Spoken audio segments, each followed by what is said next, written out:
French and African Union peacekeepers are still struggling to restore order in the war-torn Central African Republic. In the capital, Bangui, the number of people made homeless by the fighting now officially stands at 110,000. Many have fled to a makeshift camp near the airport, currently also home to the besieged Prime Minister, where there are people suffering from disease, malnourishment and squalid conditions. Our chief correspondent Alex Thomson joins us now from Bangui. Alex. Well, I better warn you first off tonight that there are some images in my report which I think almost everybody would find very distressing.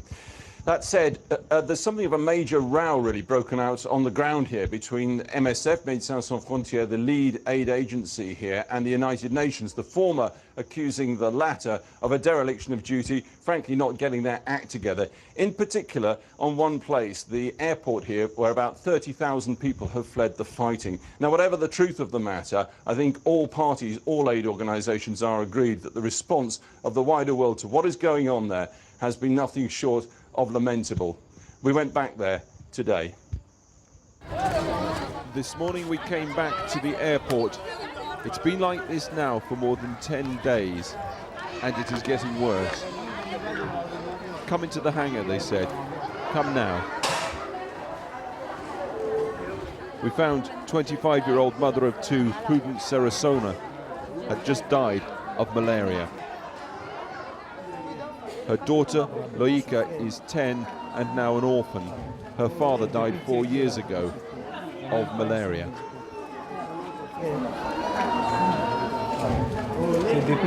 We'd asked her grandmother for permission to film. She said yes, and she wanted us to continue even after Prudence's sister arrived, hysterical with grief. My sister, she screamed. What am I going to do? What am I going to do?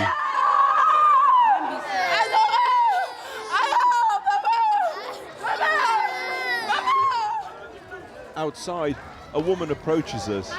I'm hungry, she says, and we're exposed to the sun and then the cold out here. Exposed too to mosquitoes and other disease. No. Back in the hangar, the man says no one's coming to save us here. And to prove his point, just 20 feet away from where Prudence lies dead from malaria, this is 3-year-old Jacques Serragaza.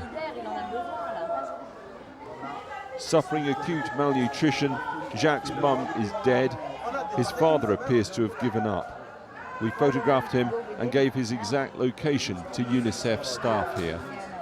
How long does this have to go on before the wider world reacts properly? For days now, Médecins Sans Frontières say they've been requesting that the UN brings in some basic shelter and food for these people. They say the United Nations has not even reacted to those repeated requests. Today, finally, almost a kilometre away from the airport camp, the UN did set up a food point. They now say they have enough food here to cope with all the 30 to 35,000 people camped in this area. But they accept it's taken far too long to get to this stage. But the blame for that, they say, is not with the UN, but the local authorities here. Just to recognize, it was not easy. We have to find the drivers, to find the transporters, to find the manpower, and then that took long, but at least I would say now, since these 4 or 5 days, we have been able just to give food, and then we are responding quite well, I can tell you. French paratroopers provide overwatch at this food distribution. The authorities believe anti-government militia operate at the airport camp, and that's why they wouldn't let the UN distribute food there. We certainly saw men with machetes, bows and arrows. What you're seeing right here is one aid distribution in one part of one camp for displaced people in one town.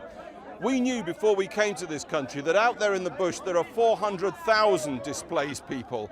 Basically, nobody knows what is happening to them. When you stand over at the airport, you see a few hundred people around you. And then you realise this place trails off into the distance. It is vast. So goes the nation. Across the country, the UN said today 500,000 people are now displaced by fighting. That's probably our last report from Bangui for a spell. Let me leave you, though, with two statistics. 500,000 people displaced across this country by the fighting, 2 million in immediate need of help. From the Central African Republic, back to you, John, in London.